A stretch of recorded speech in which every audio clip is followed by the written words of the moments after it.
अब हमने क्वेश्चन पढ़ लिया है, क्वेश्चन को पढ़ के अब हम मुख्तलिफ डेट्स के ऊपर मुख्तलिफ चूँकि चीज़ें हो रही हैं, तो उसका बेस्ट हल ये है कि हम एक अपने लिए एक टाइमलाइन बना लें और उस टाइमलाइन की मदद से हम चीज़ें करेक्ट कर पाएंगे। अदरवाइज बिखरी हुई चीज़ें लग रही हैं, हमें कुछ समझ नहीं लग रही कौन सी चीज़ पहले कौन सी चीज़ बाद में। अब हमें बहुत फोकस होके हर डेट को टिक करके देखना है कि कब क्या क्या कुछ हुआ, क्या हमने सारी चीज़ें ले ली टाइमलाइन पे या नहीं ली। हमारा ईयर एंड है 31 दिसंबर 13।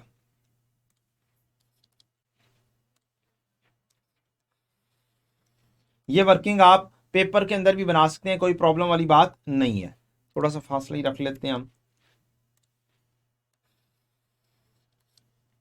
31 दिसंबर 13 ये हमारा ईयर एंड है, जिसके हमें सारा काम करना है, हमने वो डिफाइन कर दिया। अब इससे पीछे देखते हैं कब क्या क्या कुछ हुआ। 1 मई 12, इसका मतलब है 12 और 13 2 साल हैं जिसका हमें काम करना है। 31 दिसंबर 12, 1 जनवरी 12। ले जनाब, हमने आइडेंटिफाई कर लिया, 2 ईयर हमने डिफाइन कर लिए। 1 मई 12 पहली डेट है जब हमने खरीदारी की है।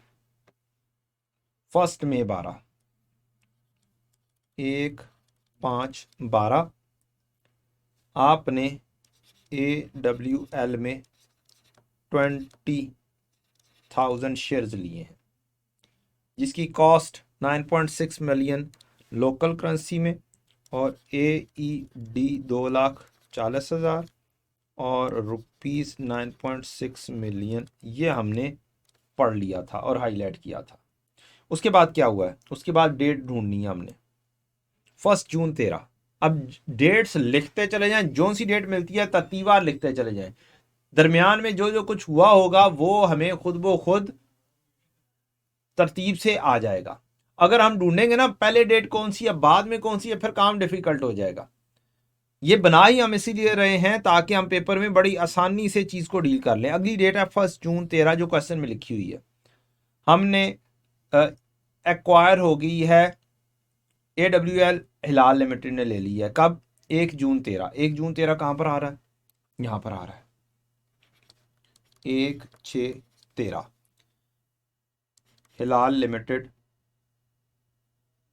AWL, ऐसे कर देते हैं। या हम कह देते हैं कि अब हमारे शेयर्स भी किस में हो जाएंगे? हिलाल लिमिटेड में हो जाएंगे और AWL, ये बात इतनी सी हो गई, ऐसे कर लें। और इसके अगेंस्ट हमें 3 शेयर्स मिलेंगे एवरी 4 शेयर्स के बदले, तो ये एक रेशो बन जाती है, हर 4 के बदले 3। इसका मतलब है मेरी रेशो बन रही है 3/4 की। हमने ये भी साथ लिख लिया। आगे बढ़ते हैं।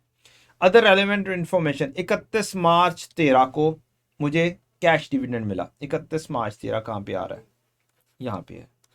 31 मार्च 13 डिविडेंड, कैश, बोनस, मैंने ये भी लिख लिया।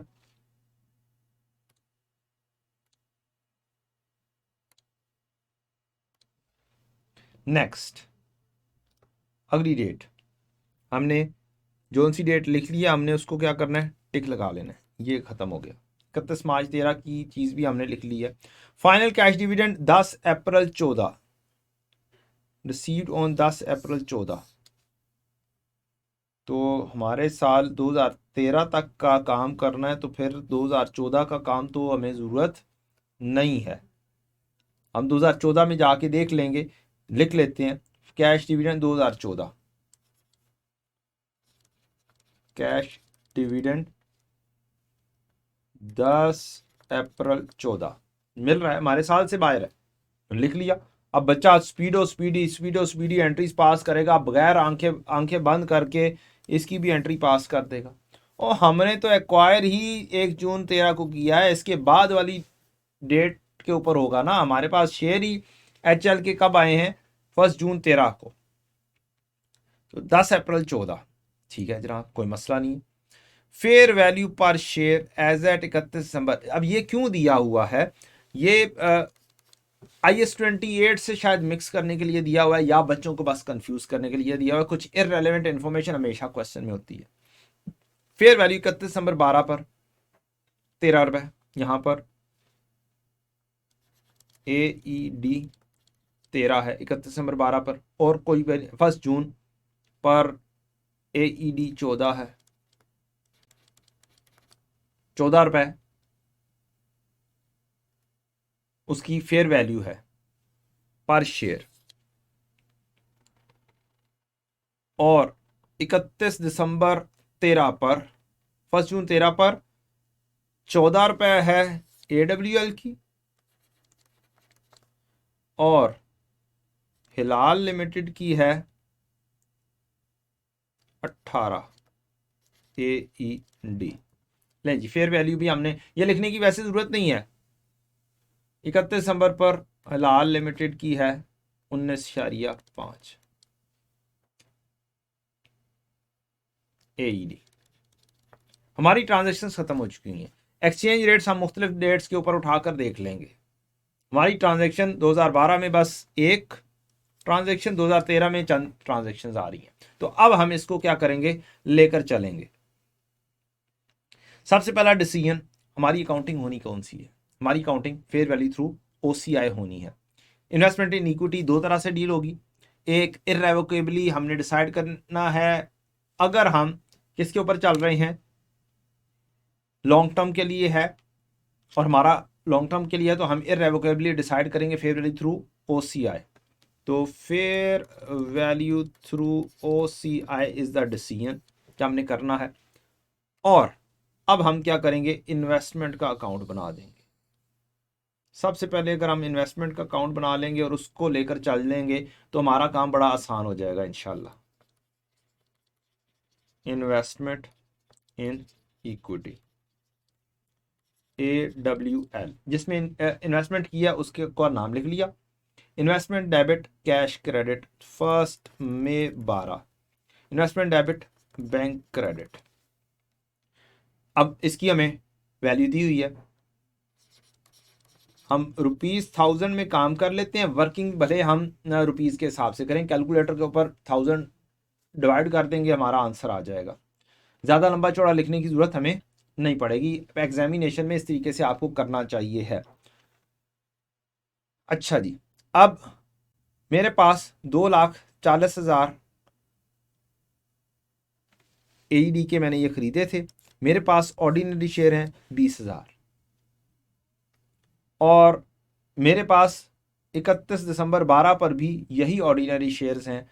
तो मैं 31 दिसंबर 12 पर इन्हीं ऑर्डिनरी शेयर की क्लोजिंग वैल्यू निकाल लूंगा। 31 दिसंबर 12 कैरेट डाउन फेयर वैल्यू, मेरे पास 20,000 शेयर्स हैं, इनटू शेयर की वैल्यू कितनी है 31 दिसंबर 12 पर, मैं वो पिक करूंगा।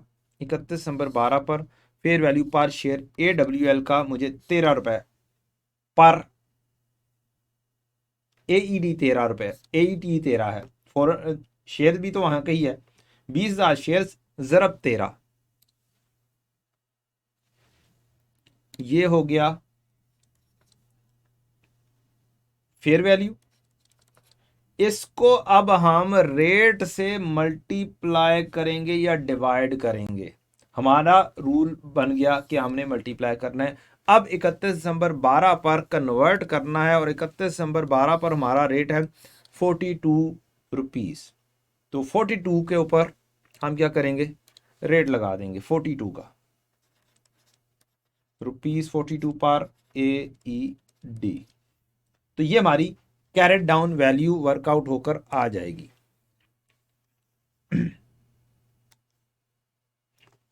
जी, 20,000 इंटू 13 इंटू 42, ये हमारी आ गई 1092। अब इसको 1000 में कन्वर्ट करना है, डिवाइड बाय 1000, कहानी 10,920 हमारी हो गई।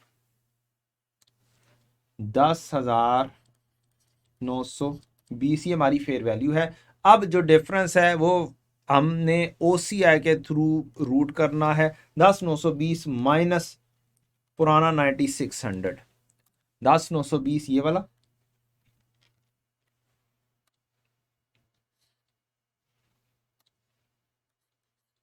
हम्म,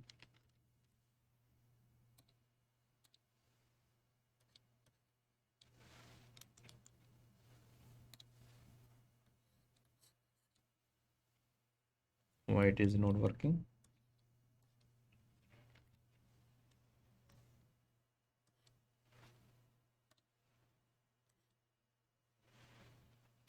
That's not fair. हाँ अब काम हो रहा है। 10,920 ये वाला और 9600 ये वाला, 1320 हमारा आ जाएगा fair value reserve through OCI। और इसको अब हमने पहले साल को क्लोज करना है, इसकी जर्नल एंट्रीज भी पास करते हैं हम।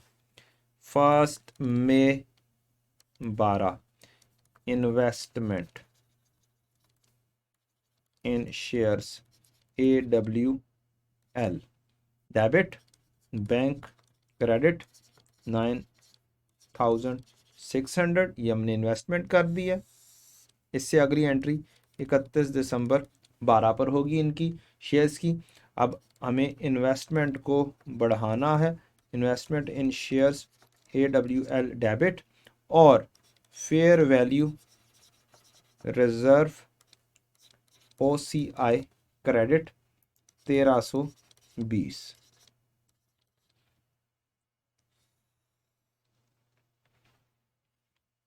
तो ये हमारा पहला साल मुकम्मल हो गया और अब हम आगे बढ़ेंगे इंशाल्लाह।